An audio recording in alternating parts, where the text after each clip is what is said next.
So we're live on Facebook. Welcome everyone.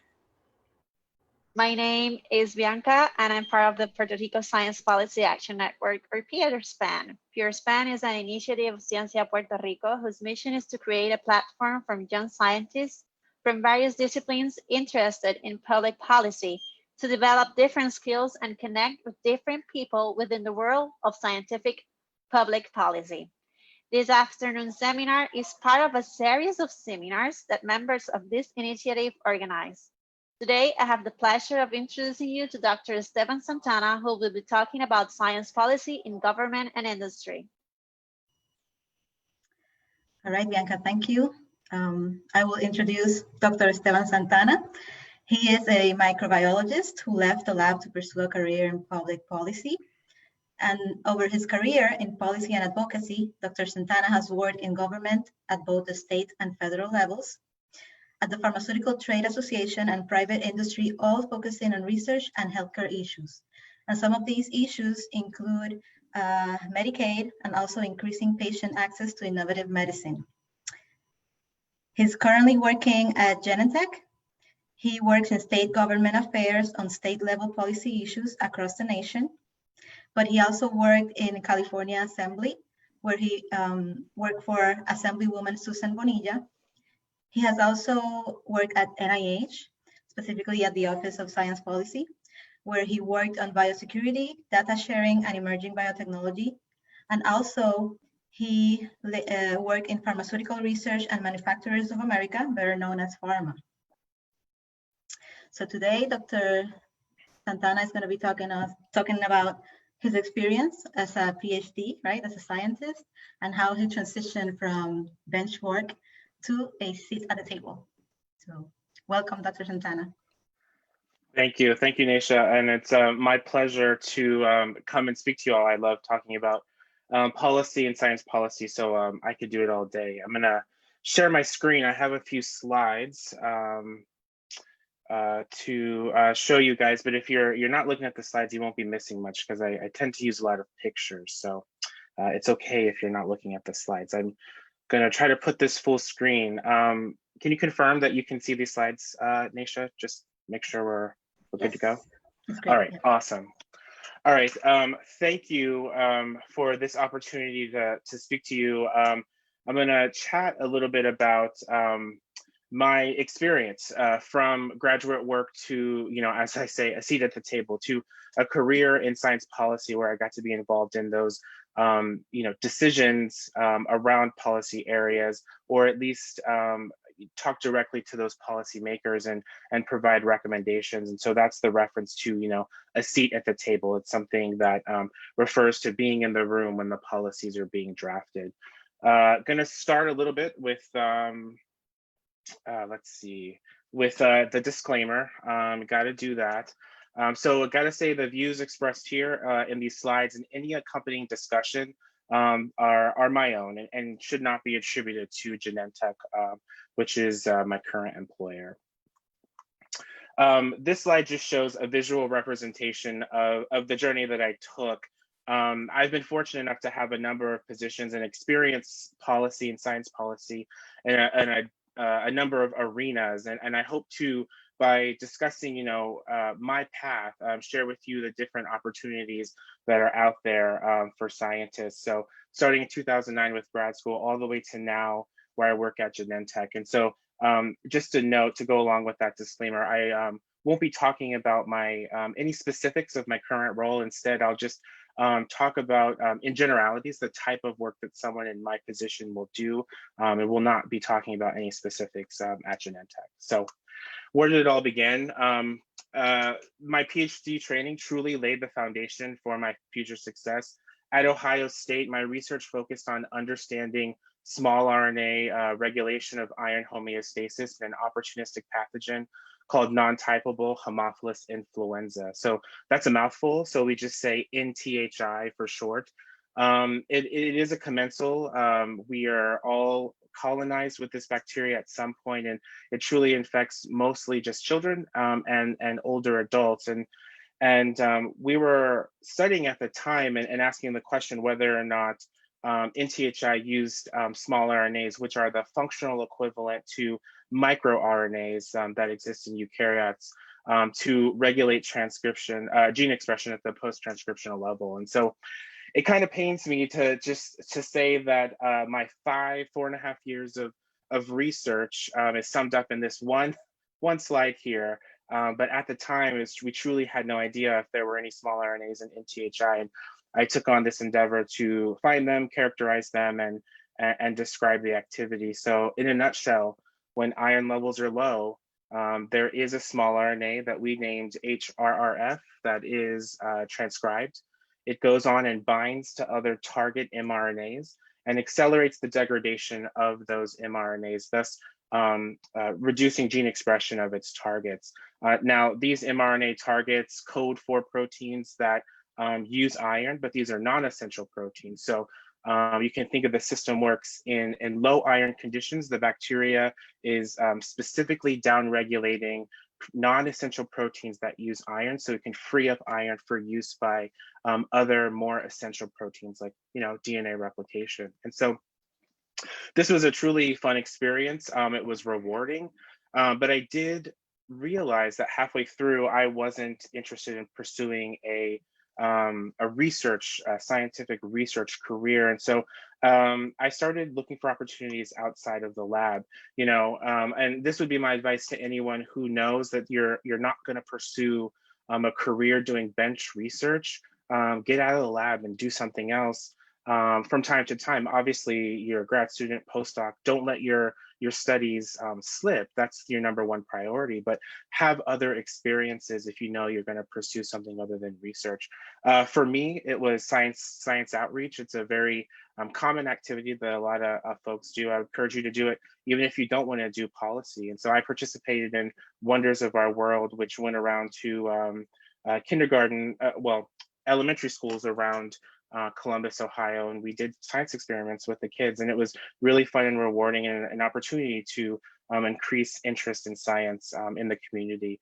I was also a math and science tutor for Upward Bound. It's a federally funded program that tries to increase, college attendance for individuals from minority communities or individuals whose families have lower income. And lastly, I did student government. So at Ohio State, there was the Council of Graduate Students. I represented my graduate program in student government, and it was really my first exposure to the legislative process, to those Robert's Rules of Orders, identifying a problem and thinking about a solution, and systematically going about trying to solve that problem. So that was really interesting and important in my future career path. And so that was graduate school. I did not go on to do a postdoc. I did do fellowships, but before I dive right into my experiences in science policy, I just want to level set a little bit and answer the question, what is science policy? And I say according to Google, because a number of years ago, I just put science policy in the search bar, and the Wikipedia page for science policy popped up, and this was the definition that showed up. If you do that search today, someone has edited the Wikipedia page, and in my opinion, there's the definition that is there today is not as good as this definition. And so I think this is a really good definition that explains that science policy is really two things. It is an area of public policy which is concerned with the policies that affect the conduct of science and research enterprise. That's one part. Second, it also refers to the act of applying scientific knowledge and consensus to the development of public policies. And something I learned during my AAAS fellowship was, break it down simple. Science policy is two things. It's policy into science. So it is thinking about those rules around the conduct of research. And it's the reverse. It's also science into policy, where you use scientific thinking, evidence analysis and evaluation, evidence collection to really use that to inform any policy area, whether it be transportation or housing or anything that you can think of. And science policy really is both of those things. And it's important to remember that, and the types of careers that you might have will differ based on, is it policy into science or science into policy. So for me, after graduate school, I applied to a fellowship from the California Council on Science and Technology, or CCST. That's me in the upper left corner with my cohort of other 9 scientists. We were placed in the California legislature, that's pictured at the bottom. And really it was on the job training, scientists into a legislative role. And as was mentioned, I worked in the office of Assemblywoman Bonilla. She is no longer in elected office. She termed out, California has term limits, but at the time I was a legislative aide working in her personal office. And so what does that mean to be a legislative aide? 3 main functions, if you want to boil it down. You develop legislative ideas. So that means you're either taking experiences from your own life, and there's some problem you identified and you have a legislative solution for it. Your boss, the elected official, is also coming with their own ideas. There are advocates who are coming to you as a legislative aide, knowing that you're trying to think of ideas and say, hey, we've already identified a problem and we know how you can fix it. If only your boss would author this piece of legislation. And so there are multiple avenues to get ideas, but one large part is to think of essentially how to make your state or the jurisdiction and affect the lives of those constituents and ultimately, hopefully, make their lives better. The second piece is you're ensuring that any legislation that your boss does author is ultimately signed by the governor. So that means you're assigned bills and it's your responsibility to shepherd it through the legislative process. So in California, that meant, we started in the assembly, it goes to committee, then a floor vote, it crosses into the other house, which is the Senate, repeats the process, and hopefully ends on the governor's desk waiting for a signature. And what that means is you're identifying support for your bill, you're identifying opposition, folks who have said, maybe this is truly a problem, but the solution that you have identified isn't a good one, and let me tell you why. And so you work with them to either make the bill better or overcome that opposition. You're also talking to other legislative aides. They also work for elected officials who will be voting on your boss's bill. So you're also telling them why this is the right solution to the problem that's been identified and why their boss should support this legislation. And lastly, and so, that process ends on the governor's desk, and, the governor has staff that you then have to convince this is why this is a real problem and why this piece of legislation is the one answer to solve this problem and why the governor should sign it. And the third piece is you're analyzing legislation in your issue area. So legislative aides are assigned a portfolio. My portfolio involved health issues broadly, higher education, so 2- and 4-year colleges, agriculture, among other issues. And so other elected officials will introduce bills. They might fall into one of those areas that's in your portfolio. You have to analyze it, ask the question, what's the problem? What's the solution? Are there pitfalls? Are there things that this bill is missing, things that your boss wouldn't agree with? The bill is trying to do a good thing, but does it have unintended consequences? So you analyze it, and then you provide a recommendation to your boss on whether to support or not support these bills. And, there are a number of conversations that happen throughout this. Your boss is having meetings, you're in those meetings, your boss might look to you and say, hey, what do you think? What is the analysis and the results of the analysis that you have done? And I think a key point to this is that you have to remember this is a recommendation. Your boss is the elected official, and sometimes they will agree with you and follow your recommendation. Other times they won't agree with you, and they say, thank you for that, but for these other reasons, I will not be following your recommendations. It's not that formal, but you get what I'm trying to say, and that's a key part of the job that you just have to be aware of and be okay with ultimately as you're in these roles. And so legislative aid, if you remember back to those 2 parts of science policy, this is definitely a science into policy position, using your analytical skills for any type of policy issue. Next, I came to Washington, D.C. for another fellowship.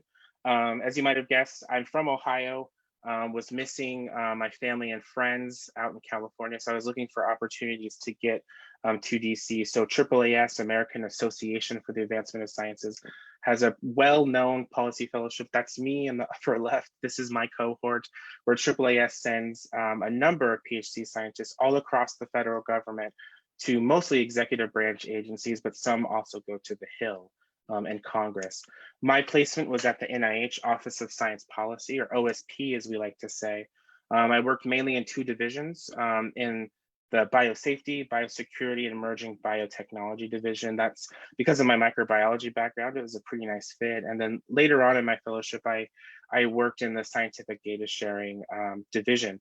And I was extremely lucky that I had an opportunity to work on two different policies, pretty big policies that the NIH was working on. One was a federal level policy, and one was an NIH-wide policy. And I want to talk to you about that work. But what is OSP?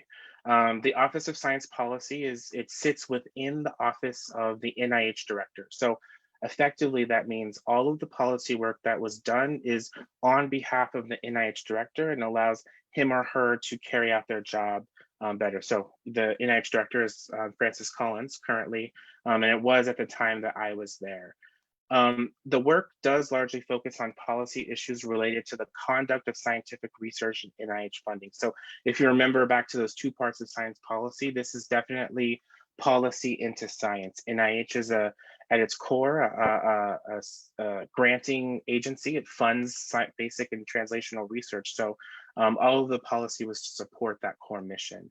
And the job really involved coordinating with colleagues across NIH and the federal government on any specific policy question that was coming up, and then ensuring that the NIH's mission, it was able to be carried out, still able to be carried out, and possibly reflected in whatever final policy that would come out. So first policy I worked on was government-wide, and it really came out of some research action that happened a number of years ago. I remember going to an American Society for Microbiology conference where there was discussion around this potentially risky research with pandemic flu, H1N1. A researcher had published the exact mutation or mutations that was necessary to make it more transmissible. And what does that mean? And is that safe? And does that affect our national security? So a lot of legitimate questions were raised by this line of research because, you know, in microbial pathogenesis research, one of the basic tenets is you need to understand the basic biology of the pathogen. That way you can hopefully, maximize on that knowledge to create treatments or vaccines to prevent or lessen the burden of that disease. But in the course of doing that research, are you uncovering work and sharing it with the world, which is something we do in science that potentially would affect the national security of the United States? So this is a really big conversation. And so the federal government, after a years-long process, culminated in a process where the Office of Science and Technology Policy, it's the office housed within the White House, and this work happened under the Obama administration, led a process that got all of the federal agencies together that fund scientific research and said, how do we, ask the question basically, how do we as the federal government make decisions of whether to fund or not to fund potentially risky research? We know it's important, but we also want to do it safely and not, put the national security of the United States at risk because, is there a nefarious actor that might take advantage of this information to make a bioweapon, right? That's at the core, the biggest concern. And so the government, led by OSTP, went through a process of and it's an iterative process where the policy is refined, where we put down the thoughts of what's the definition of this risky research, what are the type of research that we want to capture in this. When we have identified the research that needs extra scrutiny, what are the steps and the evidence that we're looking at? All the while, all of the representatives of the various federal agencies are looking at this and looking at this research for a number of things. Does this policy hinder the mission of my agency? Does it hinder the process of science discovery in general? You never want to do that. And so really looking for those unintended consequences. After that process was done, OSTP officially released this document that's on the left and told agencies, hey, take this straw man, this backbone, and tailor it to your agency's processes, which resulted in the policy on the right, where HHS said, here is our process and how we are going to make funding decisions for enhanced potential pandemic pathogens was the cumbersome name that came across. And so I was involved in both of these processes and in the crafting of these documents. And so I can answer questions if there are additional questions later on that. The next policy was an NIH-wide policy on data sharing. I think we can all agree that sharing data is good. It enhances the scientific enterprise and advances science in general. And so NIH and all of the other agencies were directed by OSTP, that Office of Science and Technology Policy, to create an internal policy such that when you give money to grantees, they need to share their data, but really didn't put any, all the directive was just make sure that they share their data and go. And so the NIH had to figure out, how do we implement that? How do we ensure that our grantees share our data? And there's a lot of questions that need to be answered on that. Like, what does it mean to share data? Do we want them to share metadata? If so, what kind? When do we want them to share the data? Okay, they're going to share the data. Where do they put it? Do they have to pay for the servers that are going to store that data? Will the NIH pay for it? All of these questions that need to be answered and figured out to quote unquote implement a data sharing policy. So I was involved in an internal process that really brought together staff from all across the NIH to try to answer these very difficult questions that use their experience from their specific institute and their type of research to ensure and that there weren't any unintended consequences, that to identify any pitfalls, and really make sure that we weren't making this data sharing process too cumbersome, and we weren't making it overly burdensome or did anything that might chill people from conducting research. That's never the goal. I was not at the NIH when these documents were released, but ultimately what the NIH did was went out for public comment. On the left, there is the notice for when they went for a request for information with more of the bare bones, a draft policy, where as on the right is the Federal Register notice where they officially went out for public comment and asked anyone who had an interest in this data sharing policy, which is basically all of you and anyone who would get an NIH grant, to share their thoughts on this policy and ask and let the NIH know if they missed something. Is it good? Is it bad? And if it's bad, why? And this is an opportunity for anyone to get involved in the policymaking process. The Federal Register is that place where the executive branch tells the public about meetings that are happening, about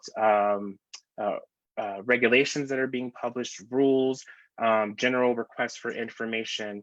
And this is your opportunity to talk directly to the federal government. I can tell you, people look at them. I know for a fact, I knew people who looked at previous NIH requests for comments. I knew people who worked at FDA that looked at these comments. And so people truly do at these agencies read the items that are submitted to them and take them into consideration as they're refining policies. After the NIH, I went on to pharma. This is my first non-fellowship position.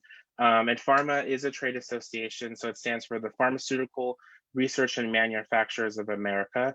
The trade association represents its members before governmental bodies, essentially. And pharma's members are those, the largest biopharmaceutical companies in the United States. And so what I did at pharma was called regulatory policy. And so regulatory policy is, when we think of that science policy, which one is it? It is policy into science. It is really dealing with the processes and scientific standards that the FDA, Food and Drug Administration, use to determine if a drug is safe and effective. Can be very technical at times, and truly involves the scientists at the NIH, scientists at other patient organizations, and scientists at the manufacturers themselves. And my role at a trade association was really to interact with our trade association members, so those biopharmaceutical companies, to reach some sort of consensus view on a topic, any topic. And in a second, I'll give you an example.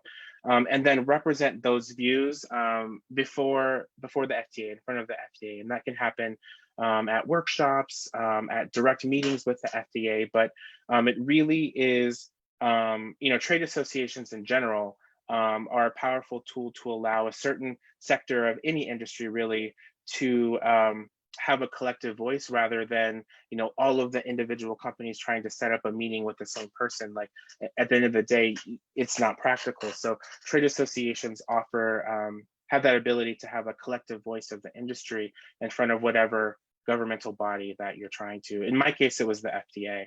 A side note, if you are interested in this type of work, sounds interesting, most larger biopharmaceutical companies hire regulatory policy staff themselves. You don't have to be at a trade association to do this work.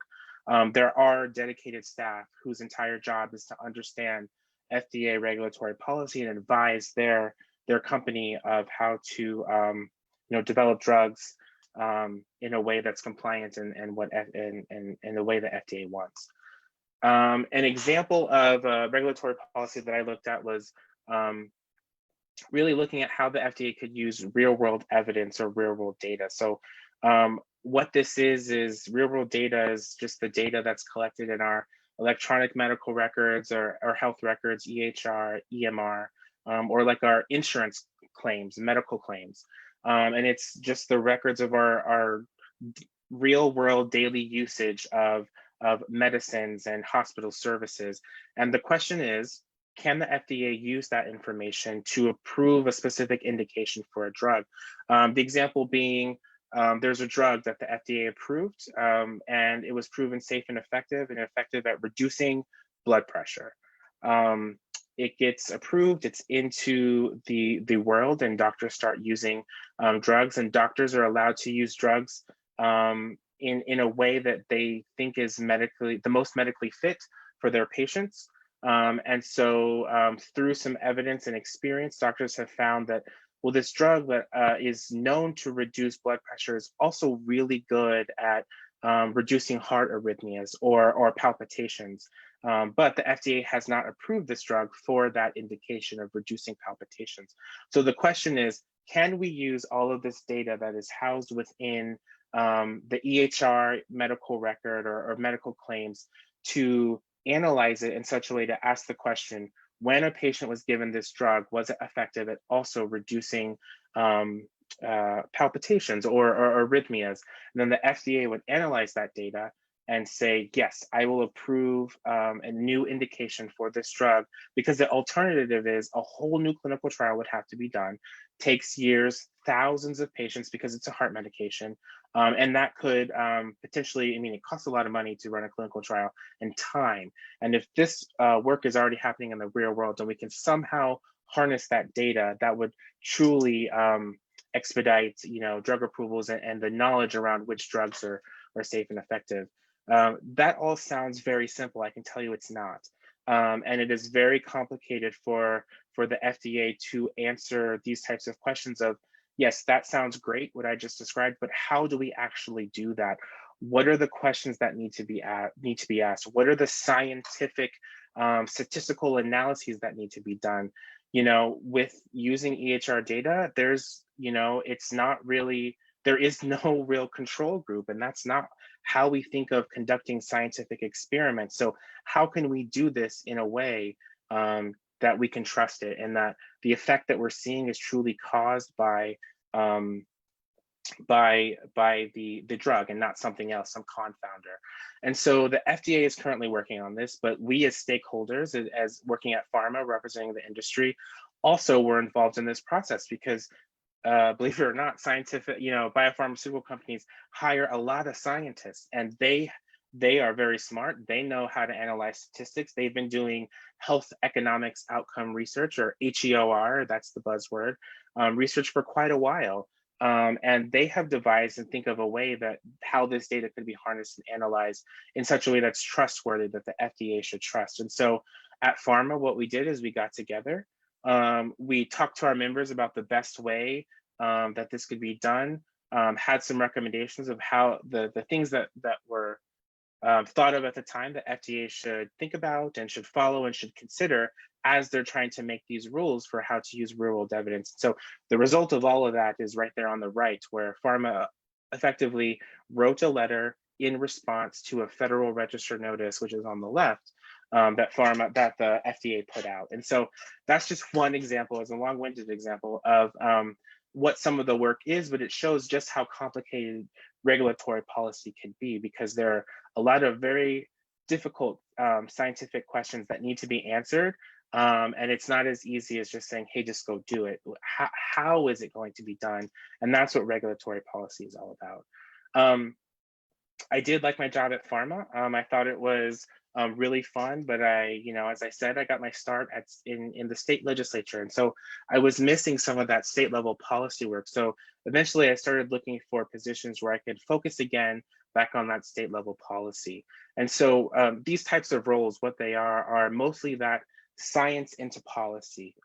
And we're mostly focusing on post-market issues. So that means post FDA approval, after the drug is in the market. When I was at pharma on regulatory policy, that's called pre-market, so pre-FDA approval. So my current role and roles like it, post-market issues, thinking about how we can use scientific evidence gathering and evaluation for most any policy area. This work requires frequent engagement with internal colleagues, external key opinion leaders, and third-party advocates for many issues. At its core, it's about analyzing a various policy that some state legislature or executive branch agency has put out, and seeing what is our position on this policy. Does it have unintended consequences? Does it do the thing that it's setting out to do? Is it going to harm patients? Because at its core, drug manufacturers, they develop drugs so that patients can take them and their lives can be improved. And so we think about all these issues and come up with some decision of whether or not it's a positive policy for patients or not. And these issues can range from laws or regulations around Medicaid. It's very complicated. It's managed at the state level. And Medicaid is, a government-funded healthcare program for lower income individuals and families and individuals with disabilities. So if you know Medicare, that's for older individuals, and Medicaid is for lower income and folks with disability, and it's run at the state level. Or issues around patient access to medicines, because there are a ton of rules around how and when the patient can gain access to a particular medicine that we are interested in as an industry to ensure that patients actually can benefit from the drugs that are being made. I can go on or answer questions later, but this is a very fun and interesting role, in that it kind of is back to the beginning, where I started as legislative aide. I was inside government, and now I have a job where I'm outside government, and I'm one of those third-party stakeholders now who is, well, I don't directly lobby. I am helping colleagues and others who might be speaking directly to legislative aides, and I'm helping with that entire process. And that, in a nutshell, is what I do now. I do want to leave with one final thought, in that for folks that are interested in pursuing a policy career, I would always get annoyed when I was in graduate school and everyone said, well, I just did a fellowship, and they never talked about what you can do if you don't get a fellowship, because not everyone's going to get a fellowship. And now I'm one of those people who said, I got 2 fellowships, but I can tell you that there is definitely a way to go from your PhD into a policy job without having a fellowship. I'm not going to lie, it's harder. You have to, quote unquote, hustle, as they say, put yourself out there and work really hard, but you can do it. And some of the ways are here.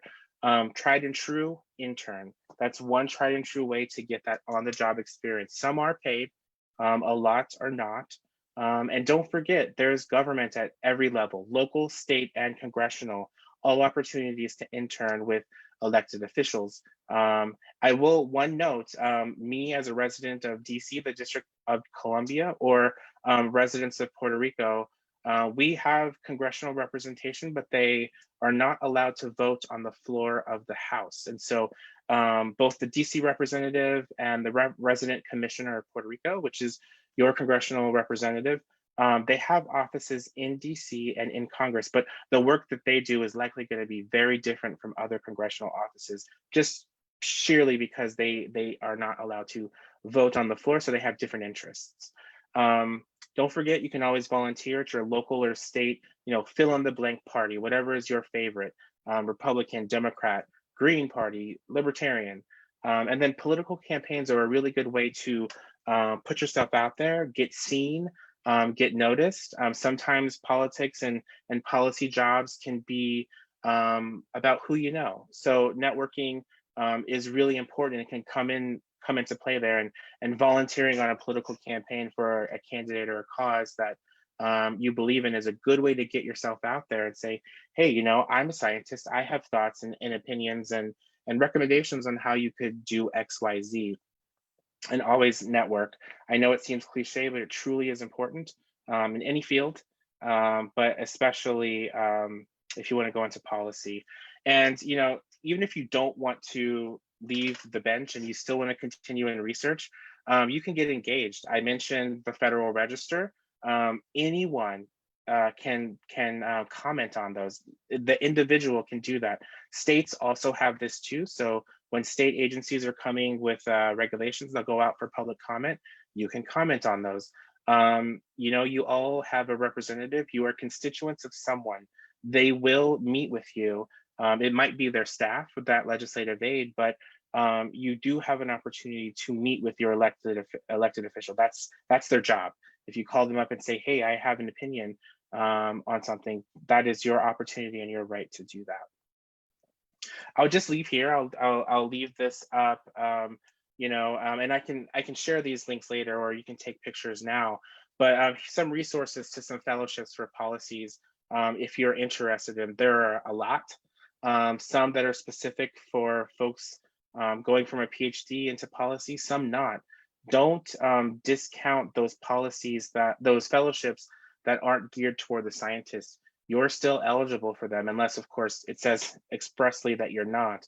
But in general, you're still going to be eligible for them. Yes, the pool will be mostly individuals who have a political science background, but if you can make the case and you can write the letter and you have interest, you will be a unique candidate. And so there's no reason why you shouldn't consider applying for those fellowships that aren't geared towards scientists. And there are a lot of them at both the national and state level, and I would encourage you to look. And with that, I'll stop talking and just thank everyone again for providing me the opportunity to talk about my journey and the types of experiences I've had, and I'm happy to stick around and answer any questions if there are any. Yes, so can you hear me, guys? Yep. Thank you so much, Dr. Santana. I can tell you that there are a few of our members really interested in pursuing a career like yours, and they're trying to figure it out, like, how does it look like? How do I get there? So this has been an excellent example. We do have several questions. We have Liz Albertorio. You can go ahead and ask your questions.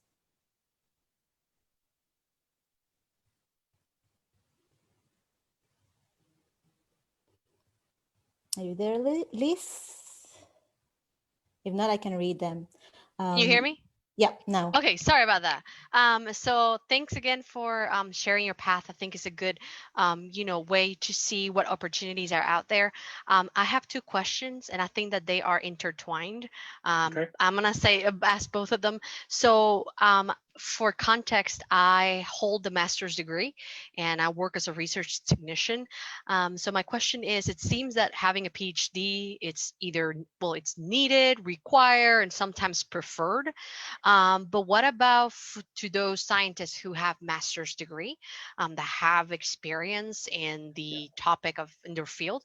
And the other question is, so for those, especially those that have a master's, that may not necessarily be eligible for some fellowships or for some opportunities, how can they get involved in local policy? And I think you mentioned something about mayors and local, but I would not know who to ask. Which office would I go to and say, hey, I'm a scientist and I want to do something?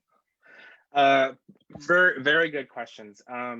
I can say that of the science policy fellowships that I've seen, there is a focus on PhD scientists and not masters. The only exception is in engineering fields. That is usually always the exception, and having your master's in an engineering field is sufficient. And I think that might be because I'm not sure if engineers, if it's common to get a PhD in the engineering field. And so engineers are often allowable at the master's level, but for the other sciences, whether it's a social science or biological science or like the chemical sciences, those are PhD level, unfortunately. However, I would encourage you, like I said, there are those fellowships that aren't designed for the scientist. You know, most states that have a robust legislature, like California, there is a fellowship for folks in the Assembly and in the Senate that is completely separate than the fellowship that I did. And you know, you would be a candidate most likely for those. So those are opportunities that I would encourage you to look at if you're interested. And quite honestly, I think having a master's in a science degree is kind of unique and something they don't see. So I think it would potentially set you apart from the other, you know, cast of applicants that they might be getting. And how to get involved. It can be difficult to know who. Typically, folks get involved at the legislative layers, legislative level, and that is really going onto your city or state's government website, doing some Googling, finding your city council. There's going to be representatives, and they will have a district.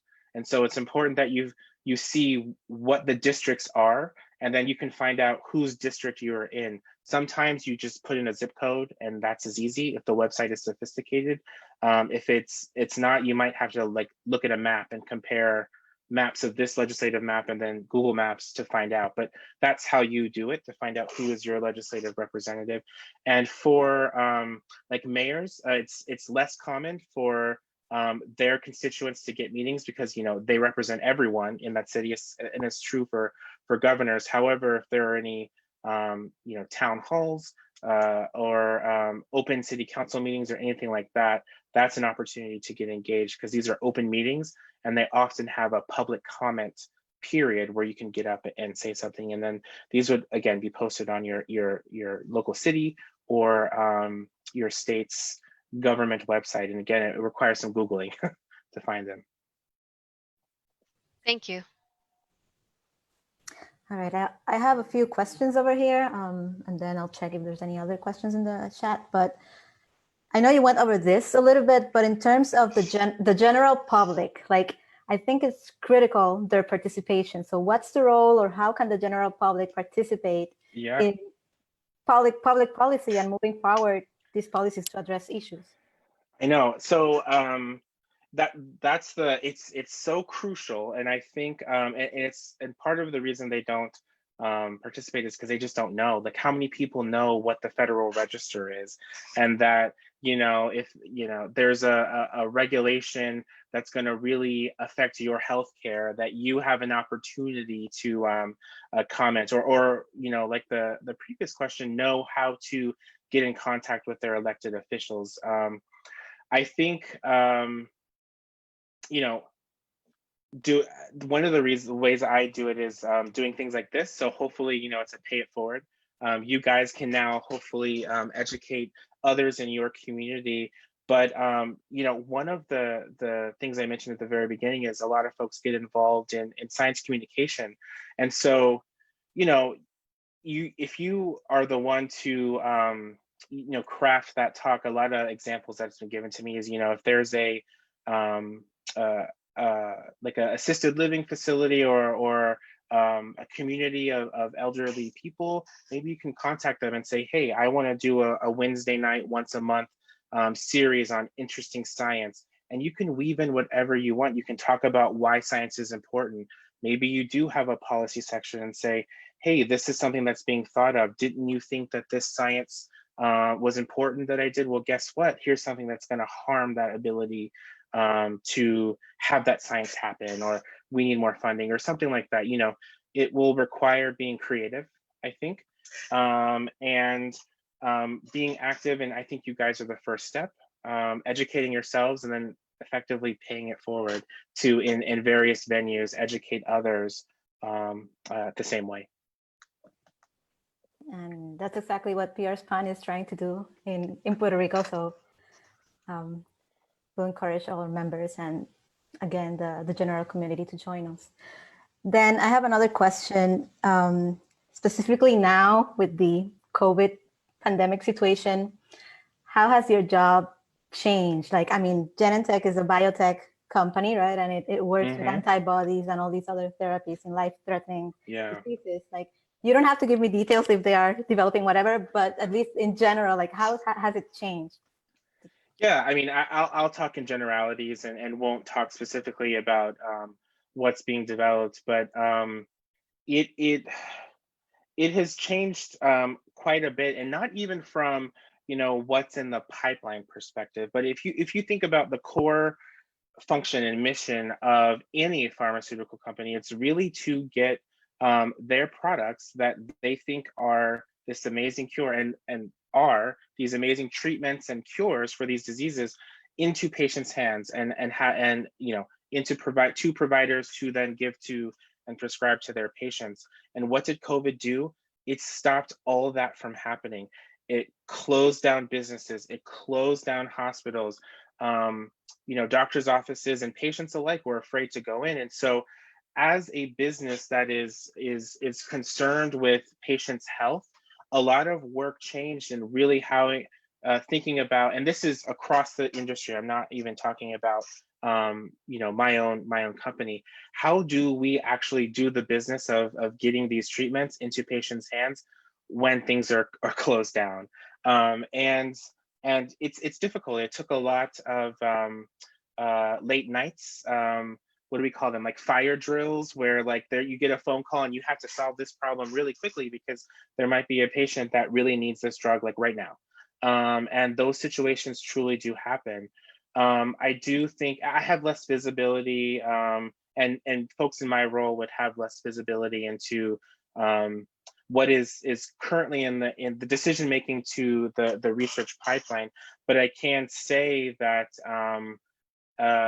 from anecdotes from other companies, not my own, we've all seen they might be repurposing a drug or thinking about, well, do we need to now do another clinical trial because we have a drug that we think will work for this treatment. Now we have to quickly design a clinical trial. We have to quickly enroll patients to really show that it is safe and effective to treat this COVID symptom. So it truly upended everything. I think things we're slowly getting to a steady state, but you know, no one saw it coming. That's another thing to keep in mind, right? It's not just patients that are being affected by COVID or with COVID, but also all these other patients with this different conditions and how that's right, how their therapies are also affected or on hold or what, you know. That's right. I mean, a simple statistic is that you know, we think of COVID and the effects there, but oncology diagnoses went down drastically, or patients presenting with, you know, are having heart attacks at the hospital, presenting with a heart attack at the hospital went down drastically during COVID. Do we think that's because something magically happened where oncology cases just went down or heart attacks went down, or is that because they weren't going to the hospital to get care or the doctor's office? And so it's just one of those unintended consequences that a lot of folks aren't aware of. Then let me check if I have questions here. Again, I have some of the members here helping with Facebook. Let me know if we have any questions over there. But the next question is, can you tell us a little bit about job stability or other benefits, you know, related to your career, and also maybe one thing that is not your favorite part of the job? Sure. Stability. You know, I think it's pretty good.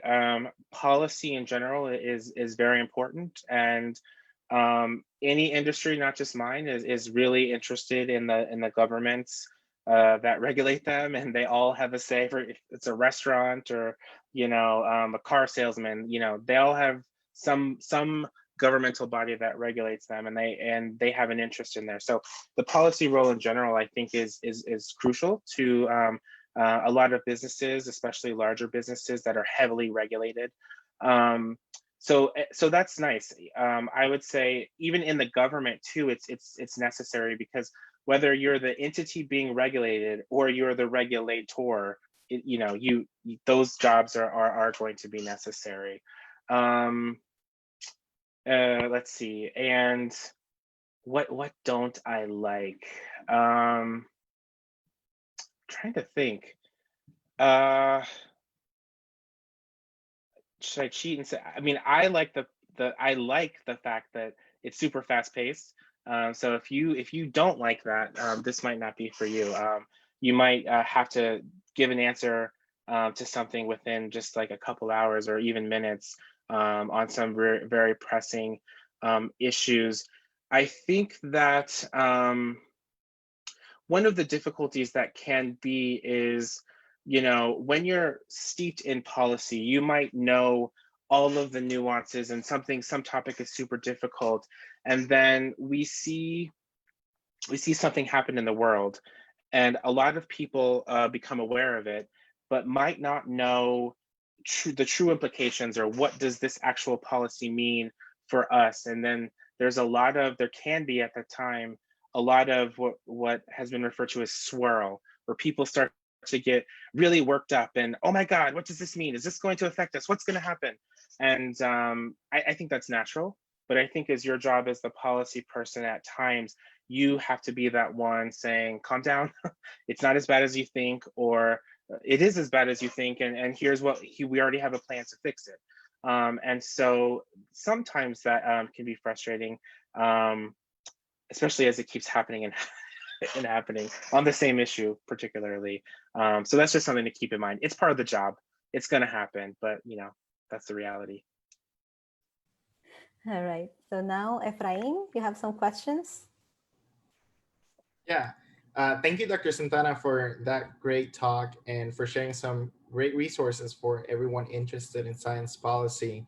I wanted to ask you specifically if you had any recommendations for biopharmaceutical industry and how it pertains to science policy. That is one of, I think, for people interested in science policy in Puerto Rico, from a public and from private sector perspective, that might be the best option to go because there's a large biopharmaceutical presence. Are there any programs specifically designed for this type of industry, or are there opportunities that we can go seek? Any technical skills that we might want to develop to become competitive in that environment? Yeah, that's a great question. So policy in the biopharmaceutical space, again, if you're interested in biopharmaceuticals, you always have to think of the dichotomy of pre-market and post-market. So there's before FDA approval and after FDA approval, and there's policy on both sides, but they're very different, and it's a very different set of people who do that. So I work on the post-market side, but I said when I was at pharma, I worked on the pre-market. And if you really want a job that is like the policy into science, which is policy around the conduct of science, then pre-market policy or regulatory policy is the way to go. You are talking to the scientists at your company, or if you're a trade association, you're talking to other reg policy people. You're really getting in the nitty gritty. There was something about, preclinical requirements for preclinical studies, and it got into like the number of mice you need. Like it can get super technical. And if you love that stuff, that's part of it. If you want to go the science into policy route, that's more on the post-market side, and that's where I'm at, of using those softer skills of science to work on any area. Now, how do you gain that experience? Individual companies might have their own like internship program or program, and that would be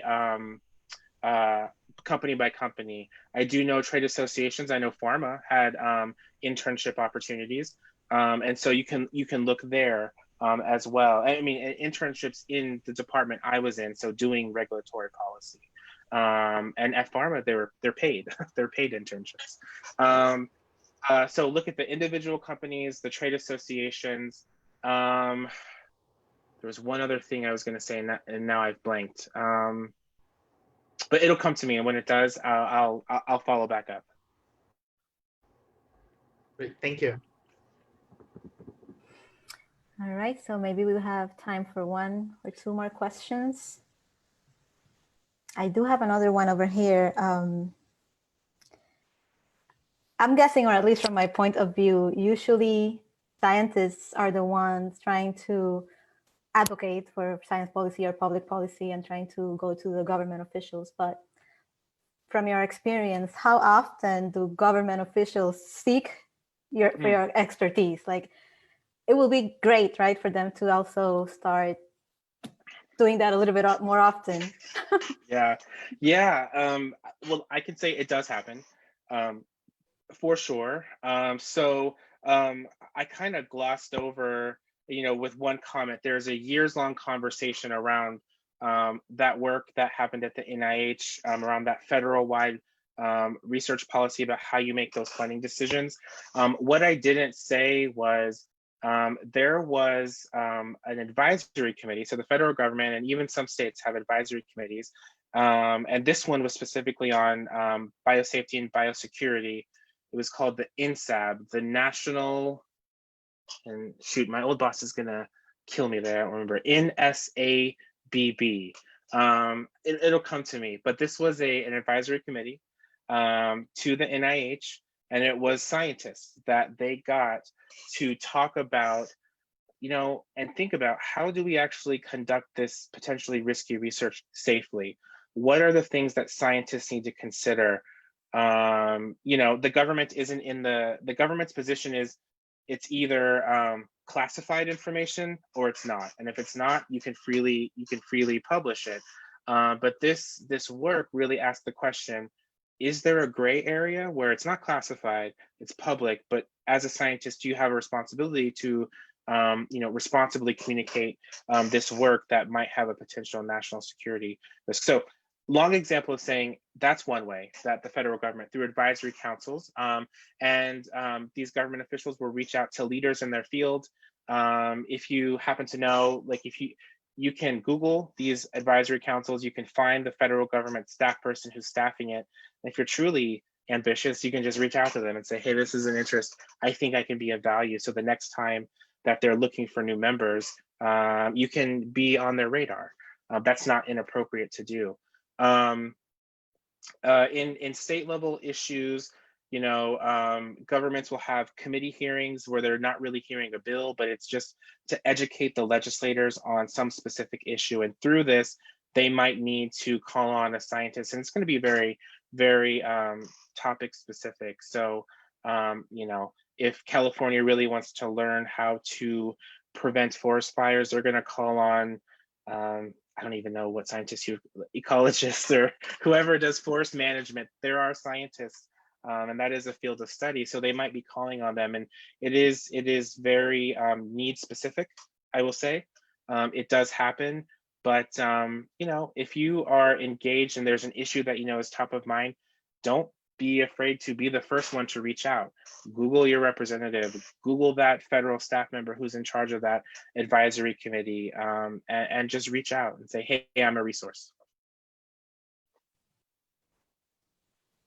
Great. I think that's our last question. I know some of our members want to chat a little bit more with you probably later, but I think we're done with questions. So once again, thank you, Dr. Santana, for accepting our invitation, and thank you to our members. Thank you to everyone who joined us today. And Bianca, are you around? Yeah, I'm here. I'm sorry. I was in and out because my internet connection was all awful at the end of the seminar. But thank you, Estevan, from a great seminar. I hope you, all the members and all the people that were watching on the Facebook Live enjoy, and all the people that are going to watch this video in the week will enjoy and knowledge or this information. So thank you and see you later, Facebook.